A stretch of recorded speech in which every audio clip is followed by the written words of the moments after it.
Tonton video ini sampai selesai agar Anda tidak gagal paham.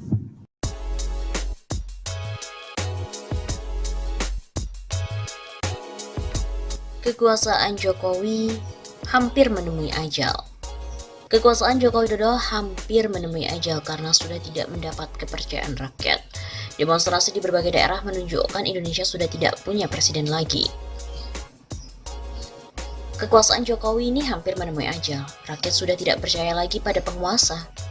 Begitu kata pengamat politik Muslim Arbi kepada redaksi Suara Nasional pada hari Senin 26 Oktober. Menurut Muslim, pemerintahan Jokowi berupaya menutupi ketidakpercayaan rakyat dengan mengerahkan lembaga survei dan juga buzzer. Saat ini, media mainstream sudah berani mengkritik terbuka Jokowi. Survei Kompas menunjukkan rakyat sudah tidak percaya pada pemerintahan Jokowi. Paparnya, kata Muslim lagi, para pendukung Jokowi juga sudah menyatakan kritik terbuka pada penguasa. Walaupun baru sadar atas kelakuan Jokowi yang sudah umbar-umbar janji, tetapi para pendukung Jokowi yang sadar bisa menjadi pemicu ketidakpercayaan secara masif pada para penguasa saat ini. Jelas Muslim.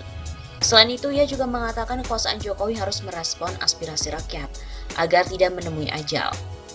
Hal itu harus segera merespon tuntutan rakyat dalam penerbitan Perpu untuk membatalkan Undang-Undang Omnibus Law Cipta Kerja. Begitu pungkas Arbi.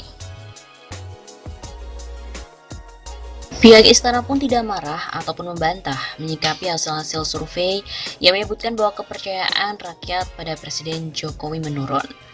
Pemerintah pun menerima hal tersebut dengan lapang dada. Indikator Politik Indonesia yang dipimpin oleh Burhanuddin Muhtadi merilis hasil survei. Hasilnya kepuasan masyarakat terhadap kinerja Jokowi menurun menjadi 66,5%. Turun dibandingkan hasil survei pada bulan Februari yang angkanya menyentuh 69,5%. Juru bicara Presiden Fajrul Rahman mengatakan Jokowi menghargai hasil survei indikator politik. Meski turunnya hanya 3%, penurunan ini akan melecut semangat Presiden untuk meningkatkan kinerjanya. Kata Fajrul lagi, Presiden juga akan terus berupaya melakukan reformasi birokrasi. Apalagi sukses tidaknya membangun sistem ini responsif, sangat dipengaruhi partisipasi oleh publik. Makanya istana juga mendorong partisipasi publik untuk melakukan reformasi birokrasi yang konstruktif dan berprinsip pada kepentingan umum. Sekiranya ada 3 alasan kepercayaan masyarakat terhadap Jokowi ini turun. Dan apakah benar Jokowi akan kehilangan kursi kekuasaannya? Ini merupakan tahun pertama yang berat bagi Joko Widodo. Mantan pengusaha itu terpilih kembali sebagai presiden pada tahun lalu, tahun 2019, tapi hanya beberapa bulan memasuki masa jabatan keduanya, dia pun harus berhadapan dengan pandemi COVID-19. Beberapa bulan kemudian, Jokowi menjadi sasaran kritik keras atas keputusannya dalam mendukung pengesahan Undang-Undang Sapu Jagat Cipta Kerja yang cukup kontroversial. Banyak aksi demonstrasi untuk menentang pemerintahan Jokowi dan telah berkembang di seluruh Indonesia. Para pengunjuk rasa berasal dari berbagai kalangan masyarakat termasuk mahasiswa dan juga kelompok kerja. Beberapa survei mengenai kinerja Presiden pada tahun pertama, termasuk yang dikeluarkan oleh media terkemuka harian Kompas, menunjukkan bahwa kepercayaan publik terhadap Jokowi ini menurun. Survei Kompas menunjukkan persentase orang-orang yang puas dengan kinerja Jokowi turun menjadi kurang dari 40% pada Oktober. Angka tersebut jauh lebih rendah dibandingkan pada masa jabatan pertamanya ketika kepercayaan publik mencapai lebih dari 70%. Maka, ini akan melihat 3 ulasan utama meningkatnya kekecewaan publik terhadap Jokowi. Yang pertama adalah gagal melindungi masyarakat Indonesia dari COVID-19. Setelah mengumumkan kasus COVID-19 pertama pada 2 Maret 2020, Indonesia pun menjadi negara dengan angka kematian tertinggi di Asia Tenggara. Per November tanggal 3, 2020, Indonesia tercatat memiliki angka 415.402 kasus COVID-19 dan tertinggi di Asia Tenggara, serta menjadi peringkat ke-19 di dunia. Hal ini menunjukkan penanganan pandemi yang buruk oleh pemerintah Indonesia. Alasan utamanya adalah pemerintah lebih memprioritaskan ekonomi dibandingkan dengan kesehatan rakyatnya. Alih-alih mengalokasikan sumber daya ke sektor kesehatan ketika virus pertama kali menyerang Indonesia pada Maret, pemerintah malah justru memutuskan untuk mengalokasikan hampir 300 miliar rupiah di sektor pariwisata untuk menangkal dampak negatif dari wabah virus corona. Inisiatif yang bertujuan untuk menarik lebih banyak turis asing akhirnya ditunda karena tekanan dari masyarakat.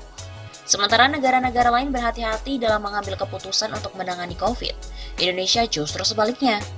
Ketika negara-negara seperti Vietnam dan Singapura yang mendapat pujian atas penanganan COVID-19, mereka telah memberlakukan aturan ketat untuk melindungi rakyatnya.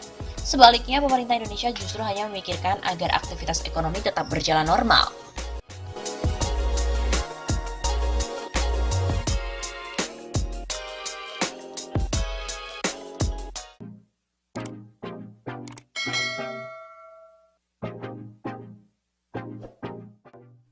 Organisasi saya PDIP sambangi Rizal Ramli, ngeluh Jokowi kini sudah tak punya hati.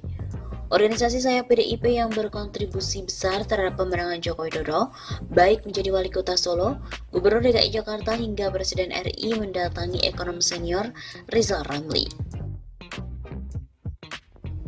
Organisasi ini adalah Satuan Tugas Khusus atau Satgasus Cakra Buana Partai Demokrasi Indonesia Perjuangan yang bertandang ke kantor RR di Jalan Tebet Barat Dalam, nomor 4, Jakarta Selatan pada hari Senin 3 Agustus. Kepala Satgasus Cakra Buana PDIP Kadiman Sutedi menyampaikan pihaknya mengaku kecewa kepada Joko Widodo yang pada pemerintahan keduanya ini tidak mampu untuk mengurus rakyat. Ia mengatakan kepala negara sekaligus kepala pemerintahan yang sudah menjabat 2 periode itu sudah tidak lagi jujur dan punya hati memimpin rakyat Indonesia. Saya lihat tidak jujur, tidak ada lagi hati. Urus rakyat bukan hanya cukup pintar saja tapi harus pakai hati. Tegas sosok yang akrab disapa Yongki ini di hadapan RR. Di tengah krisis kesehatan pandemik virus corona baru COVID-19 saat ini, lanjut Yongki, pemerintah tidak lagi mendahulukan kepentingan rakyat kecil yang sudah mulai terdampak ekonominya. Sebab Jokowi beserta jajarannya hanya memberikan sembako yang praktiknya tidak merata. Hari ini rakyat butuh diurus pakai hati, bukan sembako aja dikasih yang nggak bisa makan. Bahkan yang sangat menyedihkan, masyarakat datang ke saya, sedih. Kenapa bangsa ini jadi begini?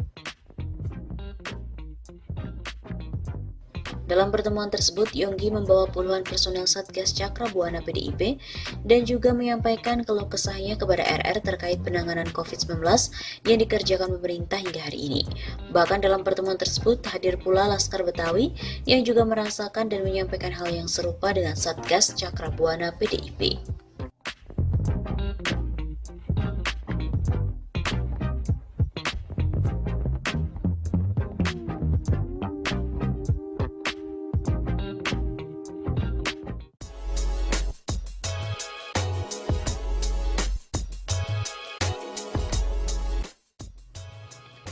Survei LSI mengatakan 76% pemilih Jokowi Ma'ruf mengatakan ekonominya semakin memburuk. Perekonomian masyarakat Indonesia anjlok lantaran pandemi COVID-19, terutama bagi warga yang berada di zona merah. Hal itu terungkap dalam sebuah hasil riset yang dilakukan oleh LSI dan JA. Tercatat sebesar 74,8% publik mengatakan bahwa kondisi ekonomi mereka saat pandemi virus corona lebih buruk dan bahkan jauh lebih buruk dibandingkan masa sebelum COVID-19. Hanya 22,4% yang mengatakan bahwa kondisi ekonomi mereka tidak berubah dibandingkan dengan masa sebelum COVID-19 dan hanya di bawah 2,2% yang mengatakan kondisi ekonomi mereka lebih baik. Ujar peneliti LSI dan JA Ardian Sofa saat merilis hasil survei bertajuk Kecemasan Publik di Zona Merah pada hari Selasa 7 Juli. Menurut Ardian lagi, kalangan yang mengatakan kondisi ekonomi buruk merata di hampir semua segmen. Baik mereka yang kelas ekonomi atas maupun wong cilik, berpendidikan tinggi maupun rendah, tua ataupun muda dan semua konstituen partai politik. Mereka yang mengatakan kondisi ekonomi buruk juga mayoritas di pemilih Jokowi Ma'ruf maupun pemilih Prabowo Sandiaga Uno. Di pemilih Jokowi Ma'ruf sebanyak 76,3% mengatakan ekonomi mereka memburuk. Sementara di pemilih Prabowo Sandiaga sebanyak 74,2% mengatakan kondisi ekonomi juga memburuk. Sementara itu pada segmen pemilih PDIP, partai pemenang pemilu sebanyak 77,8% mengatakan bahwa ekonomi mereka memburuk. Pada konstituen Golkar, sebanyak 74,2% mengatakan ekonomi mereka memburuk. Pada segmen pemilih PKS yang biasanya memilih musim kelas menengah yang tinggal di kota, sebanyak 70,7% mengatakan ekonomi mereka memburuk. 6 bulan dilanda pandemi COVID-19, tingkat kecemasan publik atas ekonomi mereka berada di zona merah. Mayoritas mereka mengatakan ekonomi mereka memburuk di atas 70% dan mayoritas khawatir mereka tak mampu lagi memenuhi kebutuhan pokok, yaitu di atas 80%. Sepanjang LSI dan IJA melakukan survei opini publik sejak tahun 2003, tak pernah ada kecemasan publik setinggi ini. Begitu tutur Ardian Sofa.